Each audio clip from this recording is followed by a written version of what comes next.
feels really comforting and powerful.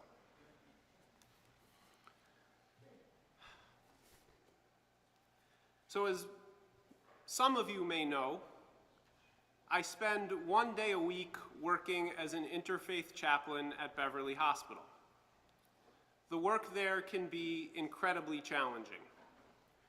One afternoon at the beginning of the summer, on the tail end of a 4-hour shift in the ICU helping a family through the death of their grandfather, his 18-year-old granddaughter looked up to me and said, "Wow, your job seems hard." Moments like that actually reinforce how deeply meaningful and impactful the work I have the opportunity to do there is. I absolutely love most of the parts of my job here at CAA. Almost nothing pushes me forward in my development as a rabbi and in my own spiritual development as working in a hospital. I want to share a story that took place there over the last year and a half. The story begins in May of 2022, when during my very first or second shift on call, I got paged to visit the surgical wing. I had never been there before. I wasn't even sure how to get in. Once I found my way, the nurse briefed me on what to expect. The patient was a young Catholic woman whose midterm pregnancy was no longer viable. She wanted to speak to a chaplain before she went into surgery for a medical abortion. Now keep in mind this was May of 2022, about a month before Roe v. Wade was overturned. The politics of abortion and women's health care were in the headlines daily. The 45 seconds or so between the nurse's station and the patient's room stretched out to an impossible length as my thoughts started racing. How do this patient's Catholic identity and beliefs fit into her experience? How disappointed would she be to encounter a Jewish chaplain?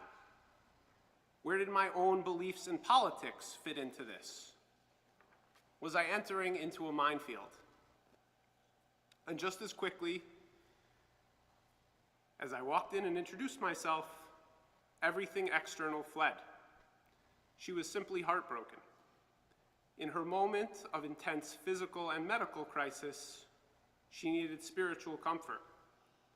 She wanted to pray together and take solace in God and in the ritual that she relied on for her own resilience. Fast forward about a year to the beginning of this summer.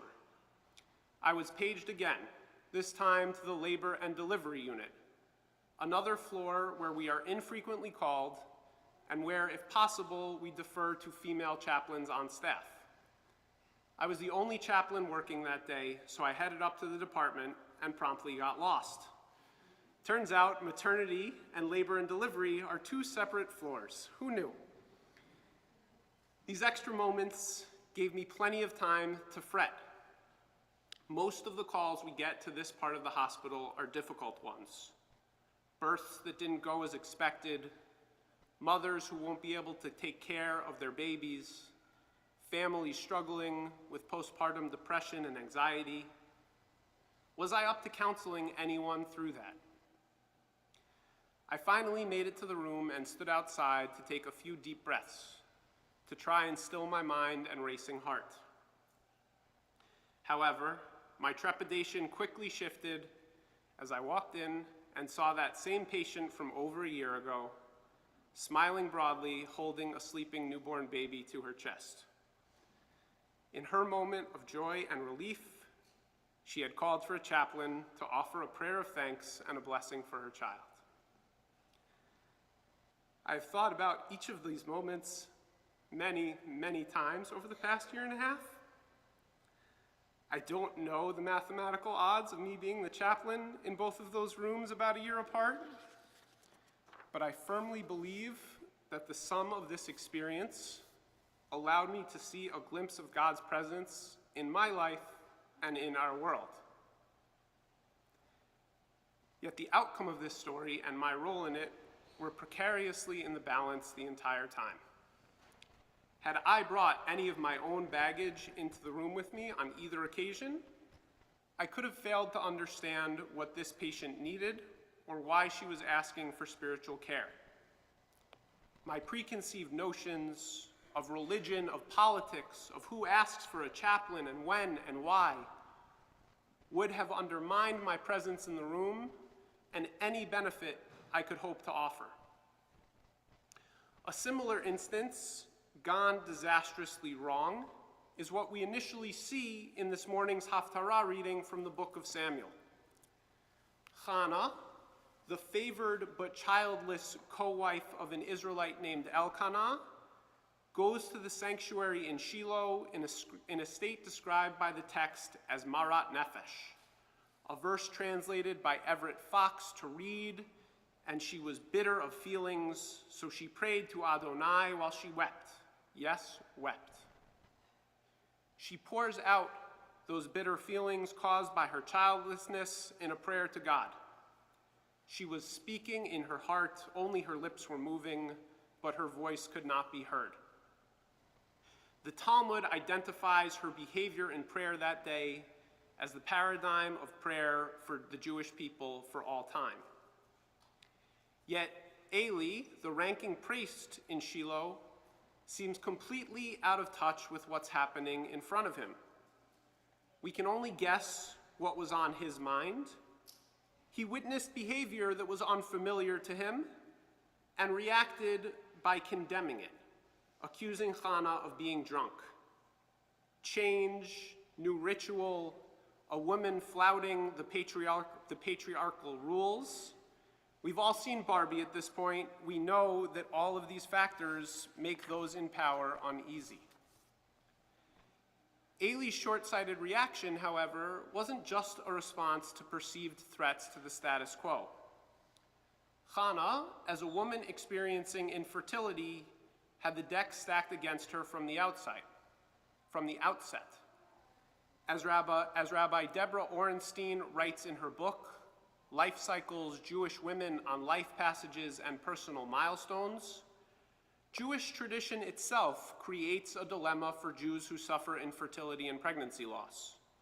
The great value placed on children in the Jewish tradition becomes painful for infertile couples precisely because they too value children. Moreover, barrenness has significant negative biblical associations. It is also seen for the most part as a woman's failing and a woman's sorrow.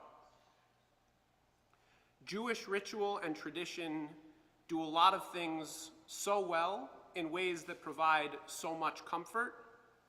Unfortunately, there is almost no halachic or ritual framework that guides us in holding individuals and families experiencing infertility or pregnancy loss.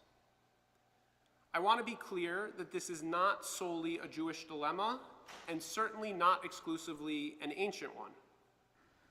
Hannah was experiencing different aspects of grief and loss that we now at least have the vocabulary to name. The first is what is known as disenfranchised grief. Disenfranchised grief occurs when, for whatever reason, society doesn't recognize your grief or doesn't see it as legitimate. Disenfranchised grief happens when a person's experience doesn't fit society's expectations for something that causes feelings of intense sadness or loss. She was also experiencing what is called ambiguous loss, a sense of profound loss and sadness that isn't the direct result of the death of a loved one. Fertility struggles are a paradigmatic example of both disenfranchised grief and ambiguous loss because we have never been good at acknowledging the pain they cause. We have little framework for talking about the personal and emotional toll in a loving and supportive way. Pregnancy is also particularly complex because of the way it causes changes to the human body. Depending on the person, it is something that paradoxically may be either highly visible and impossible to hide, or completely invisible and impossible to see. But these types of grief and loss are all around us, and so much more common than we may recognize. people struggling with addiction or mental illness, divorce, the loss of a job, dementia.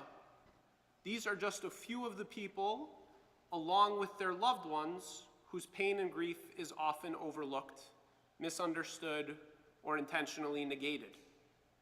We all know someone, or unfortunately, more likely, many people across all stages of life who are experiencing disenfranchised grief and ambiguous loss. Yet when we do want to show our love, our caring and compassion, we're in a difficult spot. After all, it's right there in the name. It's ambiguous. How do we respond to something that is, by its very definition, nebulous, unique to an individual, and hard to understand? Hannah's story that we read this morning is full of examples of what not to do. We've already discussed the priest Eli's cringeworthy response to Hannah's prayer. Her rival wife Penina taunts her, saying that God was personally preventing her from bearing children. Even her well-meaning husband Elkanah tries so hard. Hannah, why are you crying and why aren't you eating? Why are you so sad? Am I not better to you than 10 sons? But the truth is, he's not. His love doesn't erase her ache for just one child, and she doesn't want to be told how to feel. How do we avoid putting our feet in our mouths in similar fashion? There's a detail of the customs of Jewish mourning that may shed some useful insight. When visiting a mourner in a shiva house, it is forbidden to speak first. As visitors, we stay silent until the mourner addresses us. When someone is experiencing any kind of deep sadness and pain, no matter how much we want to help, comfort, or console, we need to give them the chance to steer the ship, for them to let us know what they need and in their due time. Perhaps not surprisingly, this wisdom is drawn out and beautifully taught in a children's book, The Rabbit Listened by Corey Dorfeld. The book tells the story of a child named Taylor, inconsolable after a block tower the child was building is felled by a rogue flock of birds. All of Taylor's friends from the animal kingdom come to visit. Among them, the chicken who wants to talk, the bear who wants Taylor to unleash his anger, and the elephant who offers help rebuilding. They each depart when Taylor doesn't feel like engaging with them on their terms, and Taylor is once again alone. Spoiler alert, this is the end of the book I'm about to read. In the quiet, after all the commotion, Taylor didn't even notice the rabbit, but it moved closer and closer until Taylor could feel its warm body. Together, they sat in silence until Taylor said, "Please stay with me." The rabbit listened. The rabbit listened as Taylor talked. The rabbit listened as Taylor shouted. The rabbit listened as Taylor remembered and laughed.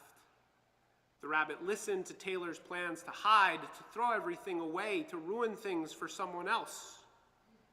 Through it all, the rabbit never left. And when the time was right, the rabbit listened to Taylor's plan to build again. "I can't wait," Taylor said. "It's going to be amazing."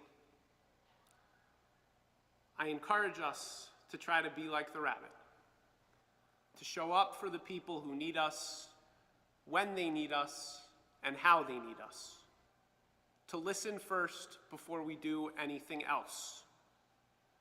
Furthermore, as a Jewish community, we can commit to evolving our traditions and rituals for everyone who seeks consolation and compassion, to make sure we don't leave anyone uncomforted and crying bitter tears as Hannah was.